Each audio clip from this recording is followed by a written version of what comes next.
evening, everyone. Welcome to our September 13th of the month, Dismantling Racism and White Supremacy in the Classroom. We're so glad to have you with us this evening.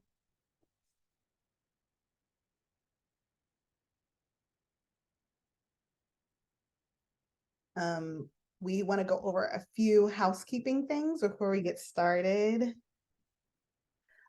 We do encourage you to turn your video on. We know people have Zoom fatigue and you're probably on Zoom all day at work, but in order to foster like more of a sense of community during the event, we would like for you to have your video on.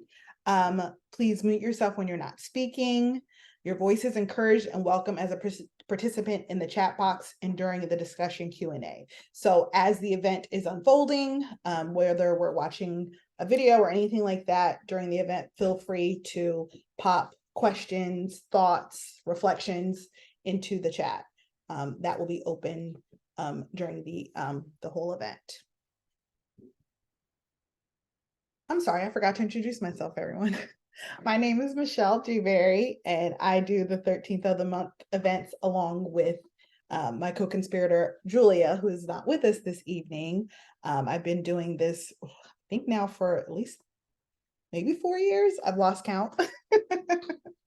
But once again, I'm so glad to have you with us this evening. I want to kind of ground us in some historical context before we get started. Once again, we're going to be talking about dismantling racism and white supremacy in the classroom. And with all of our events, we like to talk about the history that surrounds the topic that we're talking about. And so when we're talking about Black children in the classroom, especially, I want us to be thinking about where does this history start as far as education and Black people in America? And during slavery, as many of you know, Black people were not allowed to read, right? So it's not even that they weren't educated or that things weren't available to them, but it was actually illegal for them to learn to read. And it's not just that it was illegal, but Black people who did risk learning to read were normally, if they were caught, they were normally severely beaten or could lose toes or fingers, right? Like there were severe consequences for risking learning to read. And even though those severe consequences existed, you had numerous enslaved Africans who still took that risk and learned to read and taught others how to read, right? Frederick Douglass talks in his biography about being here in Baltimore, and he would play games with some of the Irish children in his neighborhood, and he figured out a way to trick them into teaching him his ABCs, right? So Black people throughout time, even during enslavement, were still risking literally limbs to learn to read, right? And it's something that has always historically been very important to Black people, having access to education as a way to improve their stations in life, right? So I just want us to be mindful of that as we move through this event. The video we're going to be watching later by Bettina Love, she's going to give us some more historical context, but I just wanted to kind of root us in that as we begin this discussion and be thinking about how those are the roots of Black people's relationship to education in this country. And then also thinking about how during Reconstruction, Black people were, as soon as they could, they were building schools, right? That's one of the first things they did was there were Freedmen Bureau schools and other schools that Black people used their time and resources to build so they could educate their children. And also institutions of higher learning were also built during that time. So literally within a year or two outside of slavery, Black people are building colleges to educate their people, to educate their communities. So just want us to give us a sense of how important education has always been for Black people, even if it has not been something easy to come by. So this time we're going to have a journaling prompt. You can turn your camera off while you're journaling if you would like, but we have a short journaling prompt. I want us to reflect and think about when you were a student in the classroom, in what ways did racism and white supremacy show up for you? And how did that make you feel? And I'm going to give you all a few minutes to think about that and write whatever you would like to write.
All right.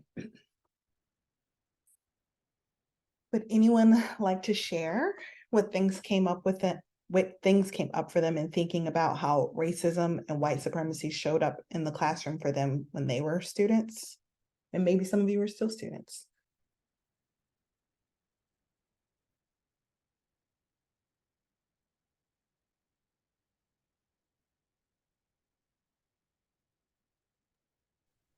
I was thinking a lot about the books that I read in school. When I was going to school, there was a big focus on, rather than having like readers, having kids like read actual books. And just thinking about how a lot of the characters in those books, almost all the characters in those books, were white. And so, and I went to a majority white school. I think in elementary school, there were no kids of color in my school.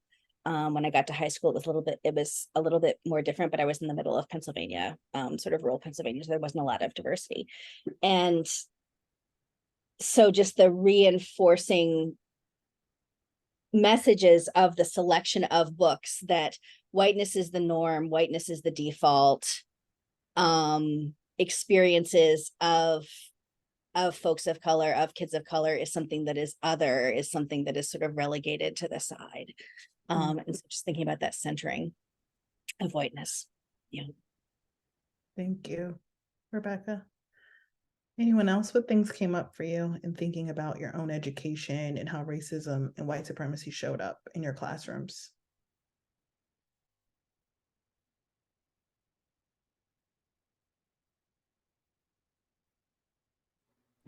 It looks like you have somebody who's trying to speak. The one who just says iPhone, but maybe unable to unmute themselves. Yeah, so Dana put in our tech person that there's someone here that's just identified as a number. If you could rename yourself and turn your camera on, please, or turn your camera on, please. And we have a hand raised. Ranel, would you like to share? Yes. For me, I'm thinking about the courses that was offered. So whether I'm actually in a different country. So in terms of pathways, anything that was basic was pushed for the children of color, the Black children, and anything in terms of, in my country, university pathway were given to white students. And when Black children are showing up or being encouraged to do things, it was mainly in sports and music. Sports and music. Thank you, Ranel. You said you went to school in a different country? Yes, I'm actually calling in from Toronto, Canada. Oh, okay. But as we know, American racism and white supremacy doesn't just exist in America. It's something that has been, something that has been shared around the world. So thank you for sharing that right now.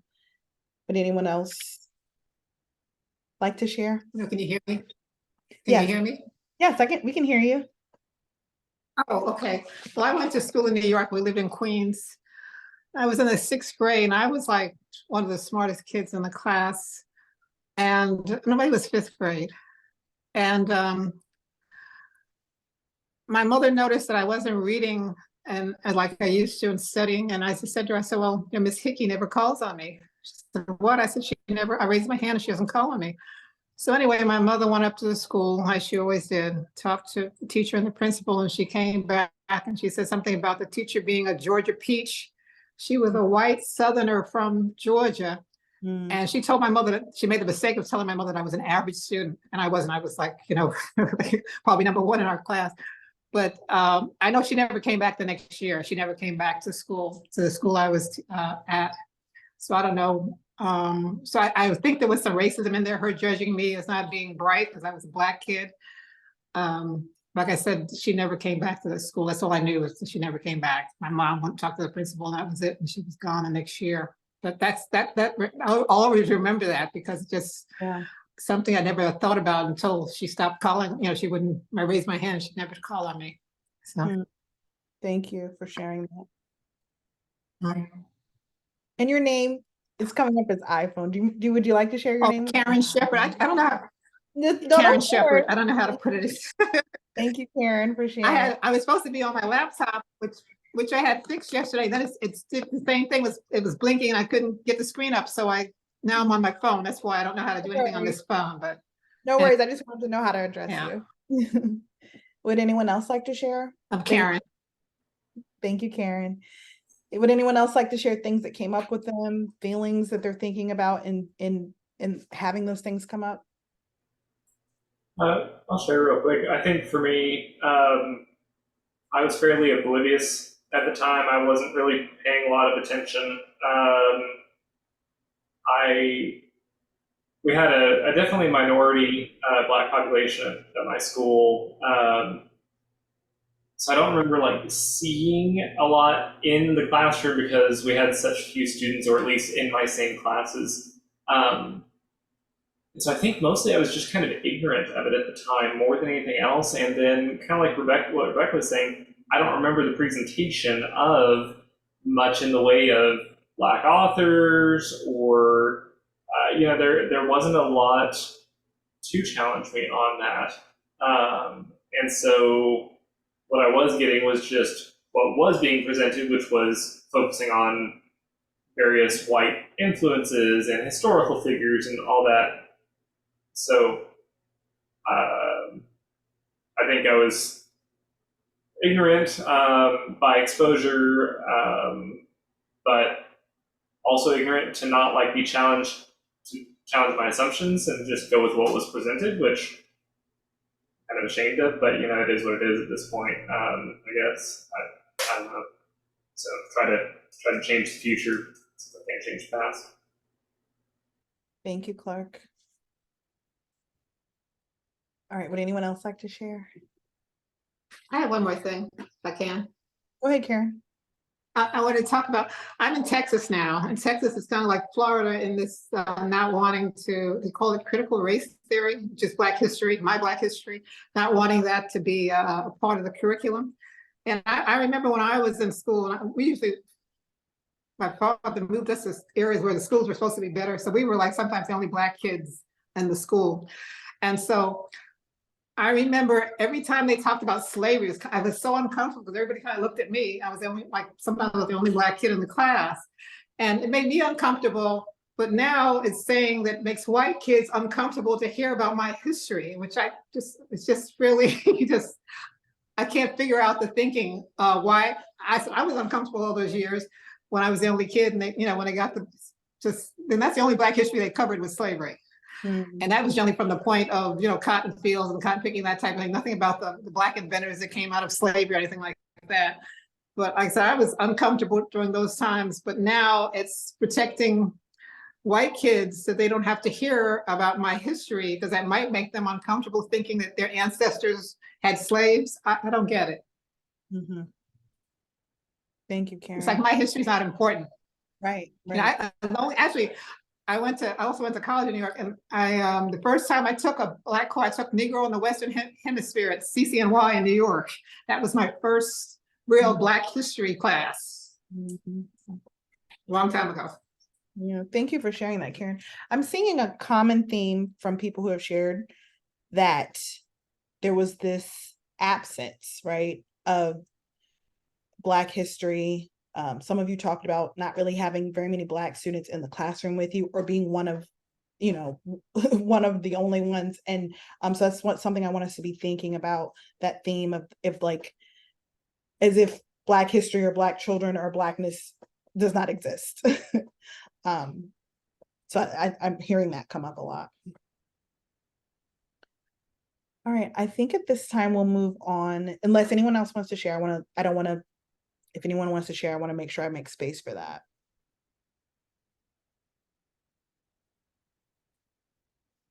Okay, so in researching for this event, I did not know about a term called abolitionist teaching. And I felt like it was very fitting for this topic. And so I want to thank Brian for bringing that to my attention. And so Bettina Love is someone who is kind of credited for kind of starting this movement around doing dismantling and anti-racism work in the classroom, and then calling it abolitionist teaching.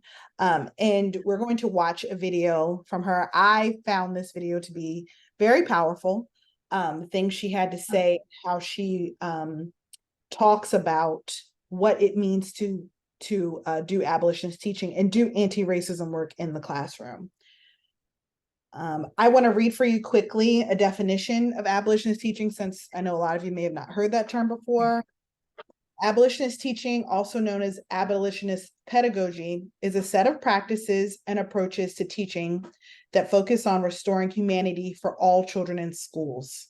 Abolitionist teaching is the practice of pursuing educational freedom for all students, eschewing reform in favor of transformation.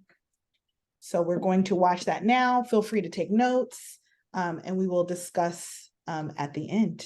And you are welcome to turn your videos off. We're going to watch, it's going to be about 25 minutes long. So you're welcome to turn your videos off while you're watching. So I'm a paraeducator at Dunbar, and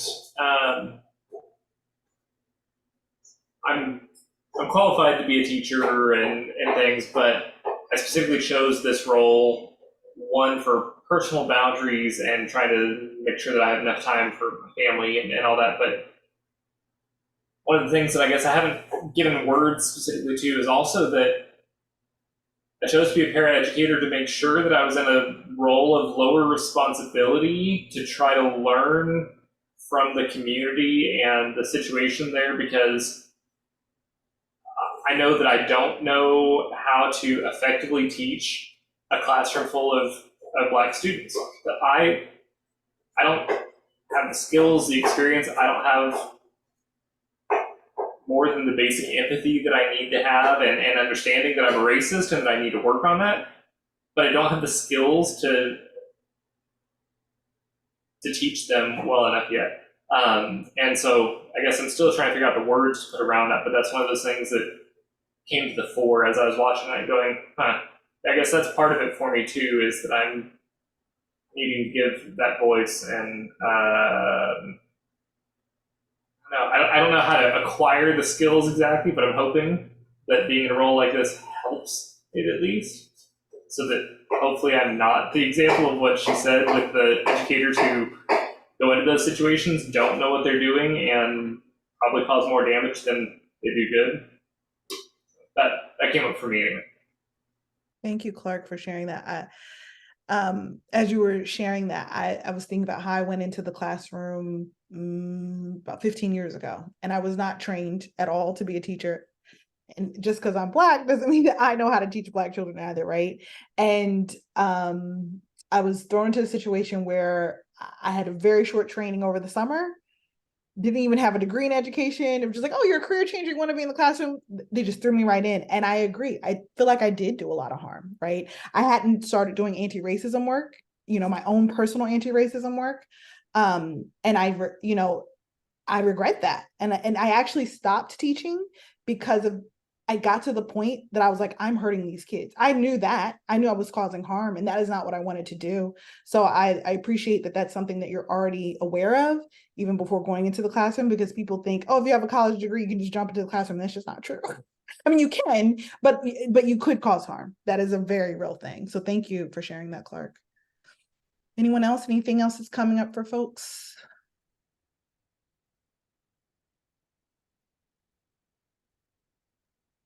I'm thinking about there was a point that she was talking about when schools are like the outside world, and the ways that I think that sometimes so I taught for 4 years in Baltimore City, and I think that sometimes the narrative is the outside world is the problem, and we in the schools are like solving all the problems.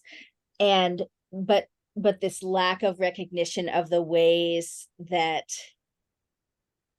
the biases and the anti-Blackness and all of these things end up getting replicated in the classroom, whether because we're out in the world or I was in a very similar situation to what you were in, Michelle, and so did not have anyone to help me decode what I was seeing. Yeah. and interpret what I was seeing in an anti-racist way. Right. And so all I had was the prevalent sort of racist narratives around Black kids to contextualize sort of my interactions with my students and whatnot. And then veteran teachers who, you know, sometimes gave very useful information and sometimes were just sort of like handing on, you know, anti-Black messages about this is how you teach Black kids. Yeah.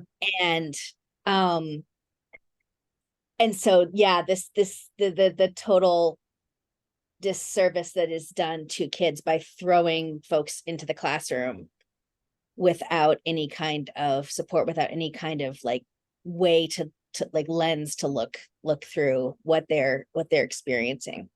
Yeah, for sure. Thank you, Rebecca. Anything else that's coming up for folks? Anything that's sticking out for you? Any feelings that you're having about it? Emotions that are coming up for you after watching that?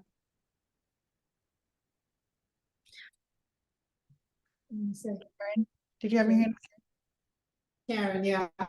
I think the importance of having some kind of a requirement for people entering the teaching profession to take some kind of classes that cover Black history and just different cultures, I think should be required. There's a lot of different classes that they have. I taught a class at University of Nebraska in Black Studies Department. I taught a few classes, but I remember I think one of them was law in the Black community, and I remember being so surprised that the class was like 99% white, you know, and I didn't realize, but the kids had to take they had a humanities requirement for a teaching degree. So a lot of those people had chosen that class. That's how to get those classes, which is really, really, really good that they're in there. But the reason we had that requirement in Nebraska is because our only Black senator at the time, Ernie Chambers, passed a bill, introduced a bill, had passed that they'd be required teachers that they take classes like that. Because most of the teachers that were teaching, and like I was on the school board, I should say, in Omaha for 20 years, but most of the teachers that are teaching in the inner city and in the city, the urban areas are from Western Nebraska, which is like 99% white. So if not having an opportunity to have to take these classes, they probably wouldn't choose these classes, I'm saying. But I think that's good exposure for me. For the first man who spoke, I wanted to say to him, I'm so glad that he recognizes where he's at and what he doesn't know, what he needs to know. But also kids can feel when you're in their corner and you're trying to learn. And you might feel awkward at first. They may feel awkward towards you at first, but they can tell when you're trying and you want to learn. So I think that what you're doing is wonderful. I think you'd be a great teacher as a result. And I think kids really appreciate probably that you are trying to learn about their culture and that type of stuff. Thank you, Karen. Ronell, you have your hand up. Would you like to share? Yeah, and one of the things also that resonated with me that Dr. Love spoke about is about the humanity, you know, this idea of humanity. So if we as human beings, specifically Black people, brown people, Indigenous people can be seen as human beings, what is our, you know, as educators, what is our sole responsibility to human beings? So what do we do? And I think that really resonates with me. Thank you, Ronell. Yeah, I think that's literally the crux of anti-Blackness, right? Anti-Blackness is about taking away the humanity of Black people. It's about coming up with laws and institutions and so on and so forth, things that are literally trying to take away the humanity of Black people. And that's rooted in slavery, right? So thank you for saying that. Would anyone else like to share? Anything that's coming up for you?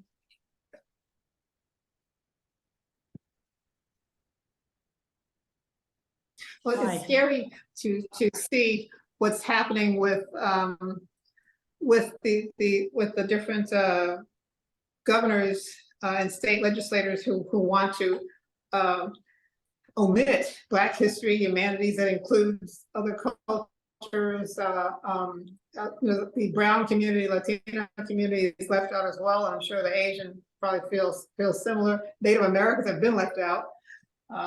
So we had gotten to a point where that stuff seemed to be starting to be put in more, and we had, different schools started celebrating Black History Month and that type of thing. And now that these states are, quite a few states are jumping on this bandwagon to take it out.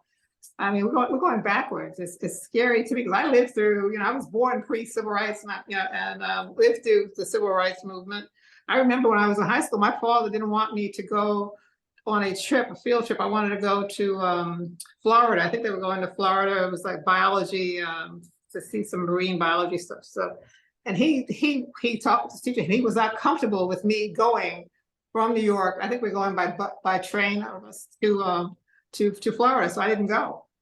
I mean, so I lived through that period. I'm just saying I lived through that period, that deseg period and all that stuff. So I to see that happening now, it's going so many years of progress is going so far back.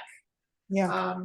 It's awful, It is, Karen. Thank you for sharing that, Karen. And scary. My parents were alive. I don't know. I'm just glad they're not here to see this. That they were they believe in getting out and voting, and needed a good education to do well. This is going backwards. No, listen, this is a very real feeling that we're all having. Thank you for voicing that, Karen. We actually did an event a few months ago on the Reconstruction period and how we're living through a similar period again, right?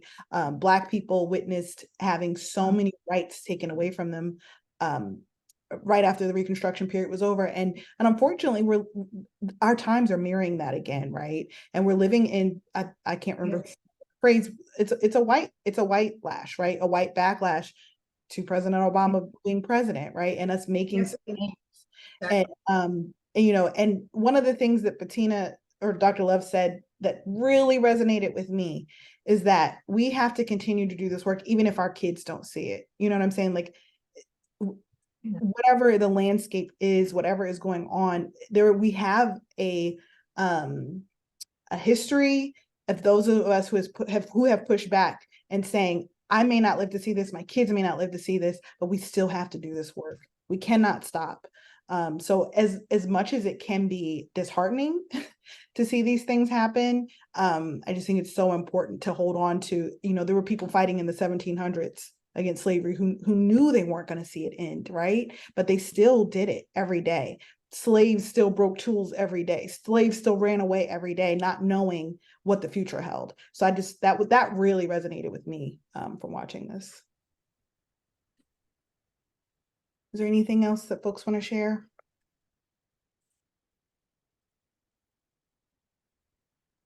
Yeah, I do. It's Penny here. Hi, Penny. Hello. I'm from Australia, and I teach rights and freedoms within our year 10, which is 15, 16-year-olds in class about rights and freedoms. And what I actually do is I don't just stick to one country and the history that happens in the one country. So I try to look at a parallel. So I look at the rights and freedoms that happened in America, the rights and freedoms that happened in Australia, and then do comparisons. And then I try and get the children to think about timelines and then look at back into Abraham Lincoln, 1863, and then what was happening in Australia in 1863 and the rights and freedoms that were happening then. And then it's taken 100 years for both nations to have, like the referendum in Australia in 1967. But it's taken that long, 100 years, and how far have we come? And I keep trying to bring it back to the global community and thinking about we still have a way to go. How far have we come? How far do we have to go? And getting the kids to think about that. And then what world do you want to live in? What world do they want to live, where your children want to live in? And I had a fortunate experience that when I first started teaching 12 years ago, I was in an all-boys school, a Catholic all-boys school, and it was majority of Greek and Italian culture for the heritage. And then I moved schools 6 years later, and I went into a school that was boasted about 60 different nationalities, cultures within the school, and it boasted also 7% of Indigenous students as well. And I learned more in that 6 years than I'd learned in the first 40 years in my life. It was just an amazing experience. And I think the key thing that I took from that, sitting down and listening to people, listening to people's stories, listening to what they have to say, listening to their experiences, because if you do that, then you can take that forward and you can take it into your teaching and teaching the next generation. And I bring in personal stories too. So when I was growing up, the Indigenous students, children or the families weren't involved within the wider community, I guess you would say. And then I just grew up in that environment, and I didn't realise the treatment or the way that people were treated that didn't fit into that mould that people saw was the right side of community. But anyway, and it wasn't until I was at a party and then something happened, there was a fight that broke out, and then the systemic racism that happened at that point when the police came up and they said, "What did you do?"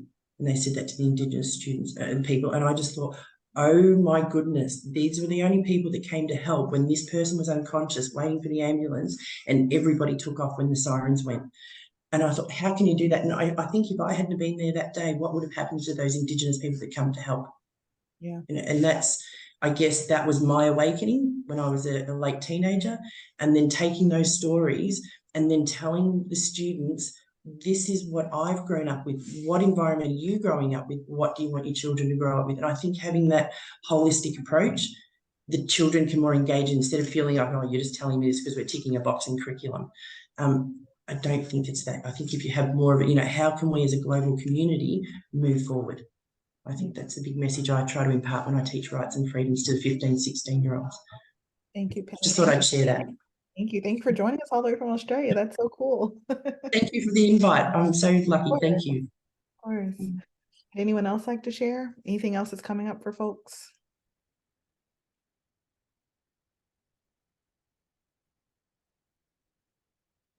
All right, if no one else would like to share, we do have a teacher here with us from Baltimore City, Brian. He teaches at Creative City.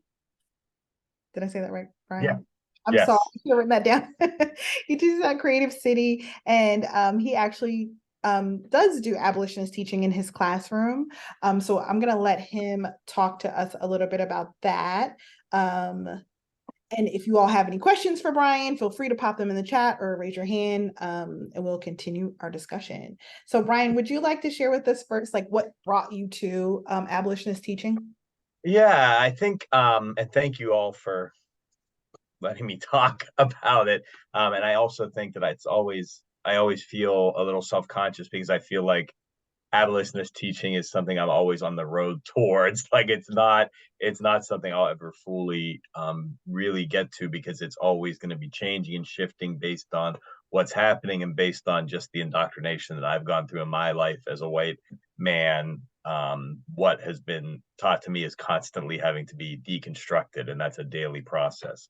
But I pretty much came to it. I had taught in other places, small towns in Ohio, and I worked with teenagers in Richmond and everything. And then I got a job at a charter school in Baltimore City that I liked. I wasn't really thinking about anything about race at that point. That would have been 11 years ago.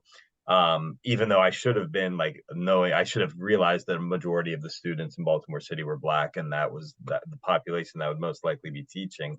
And it was very clear to me that what I was doing was not working. It was not working to build a community. It was not working to teach academics. It was not working in the ways that I had really had success building communities in other situations. And so I needed to think and reflect on why it wasn't working. And not to say that it was a disaster or anything like that, but it wasn't doing exactly what I had imagined it would be doing. And the more I thought about it and the more that I read about it, not only was I not acknowledging that I was, a straight white cis male teaching a class of all Black children without even thinking about race, which was a problem in itself, I was also representing the state government and the federal government, representing the power behind the oppressive forces in this country.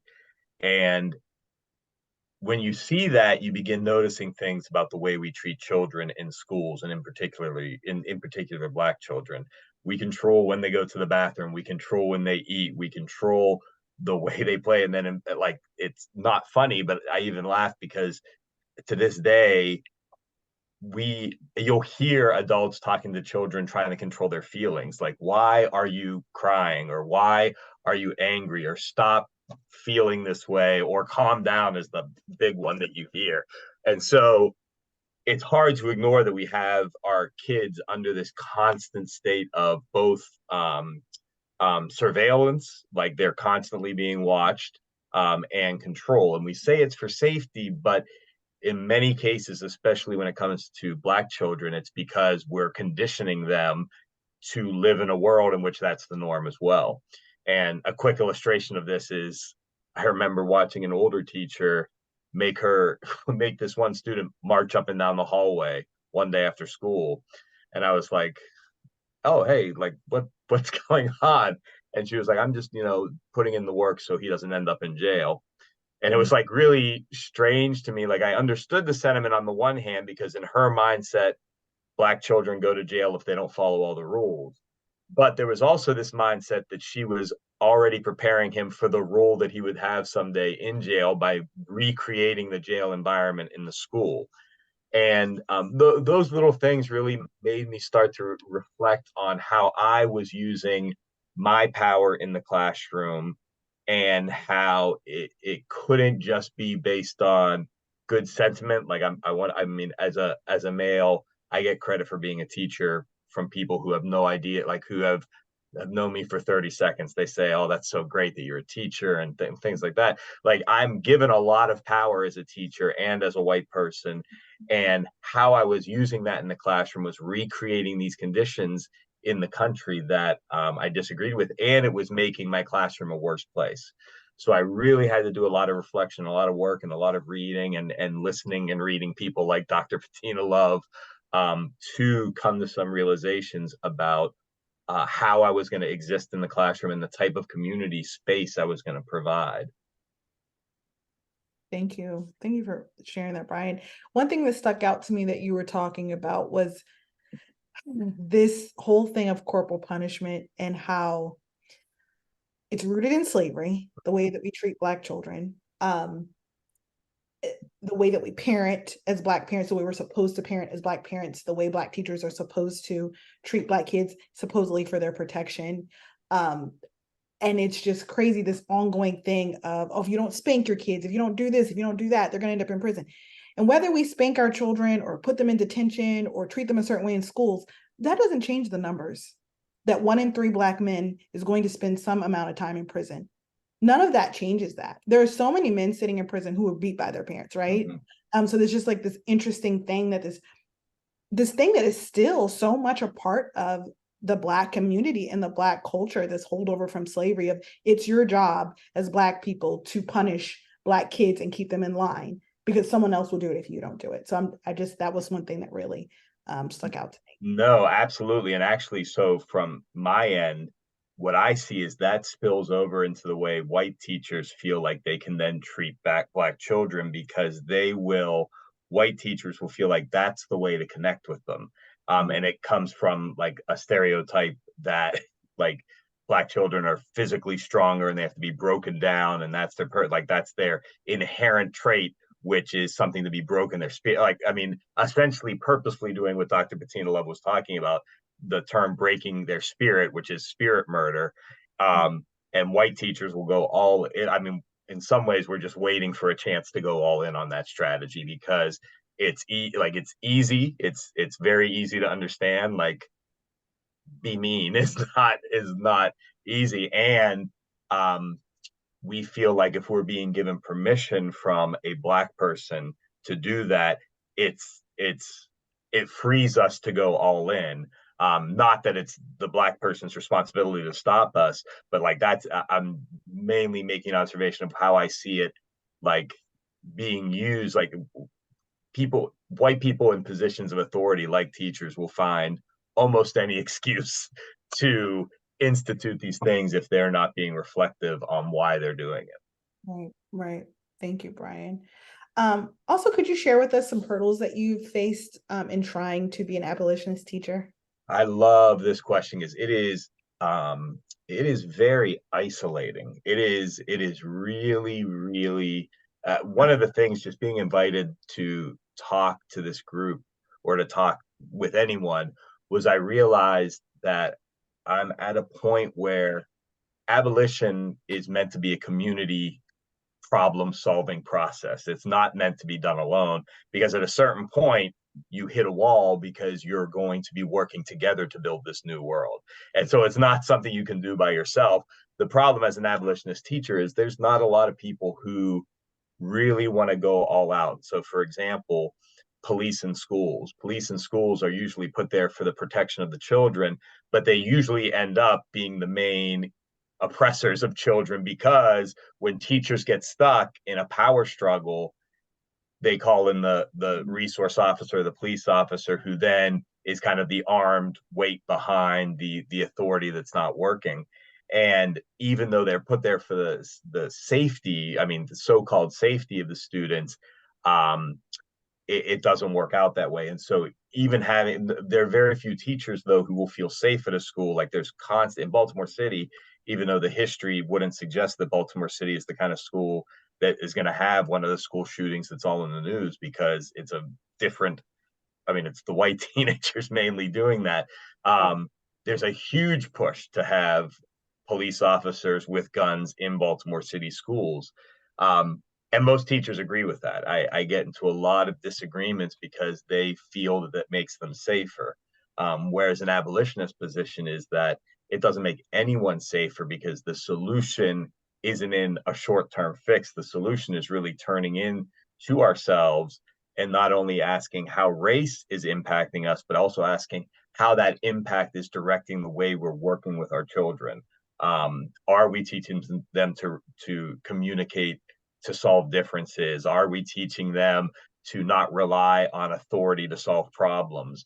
And not a lot of people want to do that. It's more difficult, and then it also doesn't make for a smooth day every day, because life is messy, and in an abolitionist classroom, it's going to remain messy because community can get messy before it sorts out.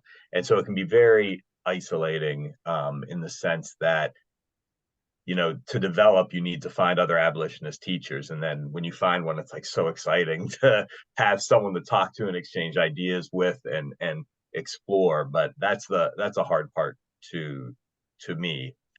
Yeah. Thank you, Brian. Can you also share with us like an anecdote of like how abolitionist teaching kind of like shows up in your classroom? Yeah. So one of the things that I like, for me, the big thing that I have to deconstruct, I think, before is the idea that the power rests in me and that I deserve it because and there's nothing in like, that's obviously not true. That's a white supremacist idea that is in me all the time that I have to work through. And so letting go of that power is a very important trait in dealing with, and I teach kindergarten, in dealing with kindergartners who are trying to find their first place in the world and their first location. And for the longest time, I thought my object was to win any disagreement with a kindergartner, because I could, because in the end, they had to, like, in the end, I was going to be like, they weren't going to get what they wanted, essentially, and I was going to get what I wanted, no matter how far I had to take it down the line. But then the more I thought about it, the more I realized that that was one step in the indoctrination process of teaching them that they are not their own person. They don't control their bodies. They don't control their feelings. They don't control things. So some of the small stuff I do is that I don't have a bathroom policy other than letting me know they're leaving the room because they're in kindergarten and they will run out, like I will misplace them. And I also try to, this is something I'm still toying with, but just trying to have food always available for them so that I'm not saying you have to eat at a certain time and that time is when I tell you. It also shows up in the way I try to solve problems. And an easy example of that is in kindergarten, bad words, cuss words, whatever, is a huge, huge deal. And every day kids are coming up to tell me someone cussed, and sometimes it's not even a word I would consider, like, I don't even consider them cuss words, or sometimes they're like ones I can't believe they know. But I started taking those problems and just, instead of talking to the student who said it, I try to facilitate a conversation in which the one student who is offended communicates their what they were offended by to the student who said the word. So one, I'm not putting a value judgment on the word, because sometimes I also don't know what the word is. But I'm also teaching them that the solution isn't to call the authorities, because community problems have to be solved within the community. Then there are times that it gets bigger, and one of the things that, getting back to like needing to teach Black children how to listen or else they're going to end up in jail, we have disabled students who have disabilities that are not necessarily visual, and there's no way I'm going to force them to fit within the norm, because their disability shows up automatically, taking them out of what is the norm. And I have a lot of options for them to exist in the space that does not match a traditional classroom. So sometimes they are making sounds, sometimes they're building Legos on the back table while they're participating in class. Sometimes they're even like have a lot of leeway to leave the room and come back as they need to, based on what they've experienced in their life, what I've talked to with about their parents and things like that. Because I know that they need that space to take in the world the way that feels safest to them. And ultimately, that's what I want them to do, feel safe within the community. And I think the overall picture is really removing myself as the control factor in the classroom and helping them develop a different kind of model for the way they interact with conflict and the way they interact with celebrations and the way they interact with each other, so that I'm not conditioning them that there's only one way to be. The police are the only people who can solve problems. Sending someone away when they do something wrong is the only way to deal with someone who is having, and the restorative practice conversations is fantastic. Penny just mentioned. And I had one student, well, I mean, maybe it's the restorative practice conversations is where two students will get together and they will voice how they've been harmed, and there will be a process of reconciliation.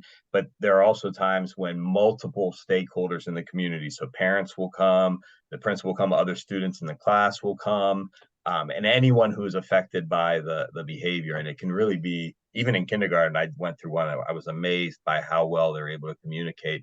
And it sets up a different model. It sets up, I mean, in side, I mean, I'm saying a lot because I probably get excited, but like a lot of the abolitionists, Angela Davis and Bettina Love and Audre Lorde, will say, like, one of the first steps you have to take as an abolitionist is just stop calling the police.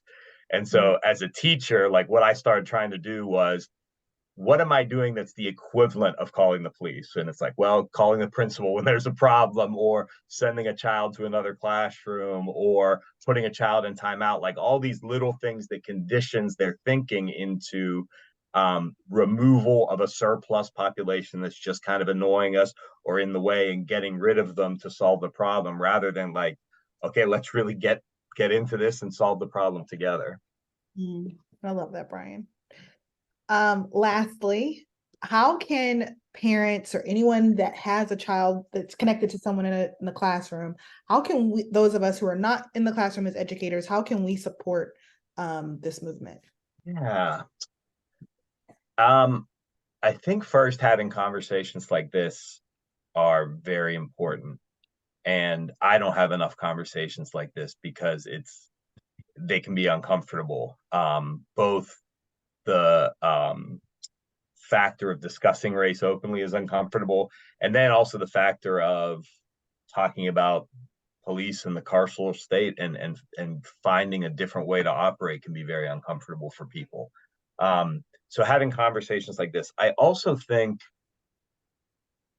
I'm speaking, I think, about Baltimore City mainly here, because all cities have different ways of using their kids. But Baltimore City, the parents' voices, I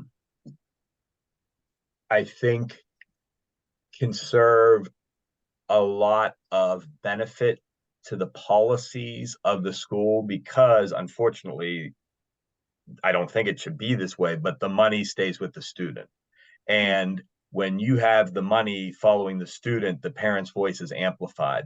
And I don't necessarily think parents should go in and complain, but I think parents should be advocating when their students have problems at school, like, did that student get a chance to meet with this other student, or how, like, asking about some of the things that aren't just, was the other student suspended or was the other student fired? And it's not, those are very uncomfortable conversations. Like, it is hard. And even like when there are problems in my classroom and parents come in and they're very angry, I mean, I remember a few years ago there was a parent who wanted me to call the police on a kindergartner because he threw a rock.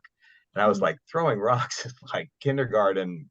That's what they do. Like, that's, and I want him to acknowledge that he hurt someone, but I really don't want to. And it's a long conversation to have, especially when someone's been hurt by something. But I think parents being advocates in that way, like talking to the people at their school and not necessarily talking just about the outcomes, but how they get there, because that's what abolition is. I mean, we're not, and sometimes we're not even going to get there, but we're going to be true to the process, which is also more important. And I mean, very quickly, like, just as an abolitionist teacher, I don't feel like I have bad days anymore. Like, I have, like, all of my days are good, and sometimes I have a bad day that's also good because I stayed within my beliefs. Like, nothing went smoothly, but I didn't do the things that I disagree with. And that's kind of how I would encourage parents to interact with their school, not just say, how, like, tell me how you're going to solve this, but be part of the process that's solving it in a way that is within this abolitionist kind of philosophy or theory. Thank you so much, Brian. This gives me so much hope. I wish I knew about this when I was in the classroom, but I really appreciate you coming and sharing with us. Does anyone have any questions or comments for Brian? All right, I know we only have about 5 minutes left. Thank you so much again, Brian, for coming. I really appreciate you this evening. No, thank you. So we're gonna wrap up, unless there's anything that anyone wants to share or anything. Okay. We're gonna go ahead and. Sorry, could I say one thing? Just in case anyone in the Baltimore area, Bettina Love is at Red Emma's on Friday. Oh, yes, I forgot we were supposed to be promoting that. So, and it's free. I mean, it's nice to make a donation, but it's also free if anyone's ever interested. She's there on Friday. And I would say that Red Emma's is they actually did let us use. We had a 20th anniversary event recently, and they let BRJA use their space for free. So I support their work. That is cool. Yeah. So they're, I'm gonna support what they do, and I'm gonna try to make. Do you know what time she's gonna be there, Brian? Oh, I don't. I'll go on the website. It's like dinner time. I want to try to make that. Okay, cool. Thank you for reminding me, Brian, because I've forgotten all about that. All right. We're going to go ahead and wrap up. I would just like to encourage everyone, if you're not already following us on social media, please do so. You'll get updates about our 13th of the month events that we have every month on the 13th. On our YouTube channel, we'll have our recordings. If you want to share this recording with someone else, or if you want to see some topics that we've covered in the past, you can find that on our YouTube channel. On our Facebook page, we post updates about our 13th of the month events and other offerings that we have, other workshops that we have going on. So please connect with us there.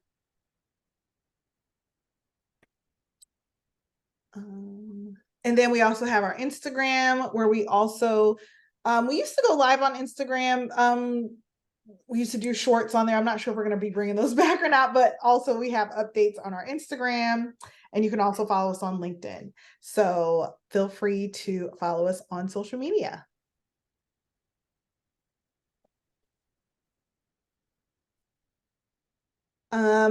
On October, we'll be having our event from 6 to 7:30. I'm not quite sure what our topic is going to be, but you can use the Eventbrite page so you can follow along and join us on October 13th. Don't let Friday the 13th worry you, though. You should still join us.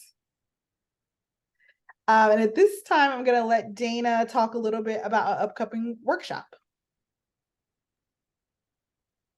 Thank you. I can't see my picture because Zoom is hiding it from me. So I'm hoping y'all can see. Yeah, we can see it. We can see it, Yeah. Dana. Okay, awesome. Thanks. So yeah, this is a 4-part workshop that Rebecca and I are going to be facilitating. We are both BRJA staff members.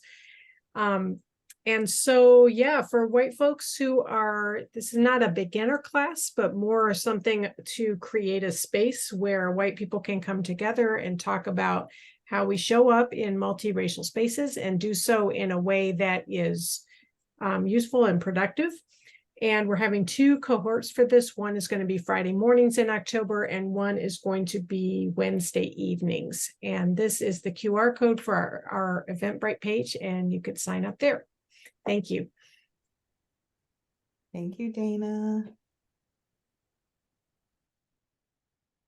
And lastly, we are a small nonprofit, and we welcome any donations that people would like to donate. You can use the QR code here. You can give a one-time donation or become a monthly sustainer.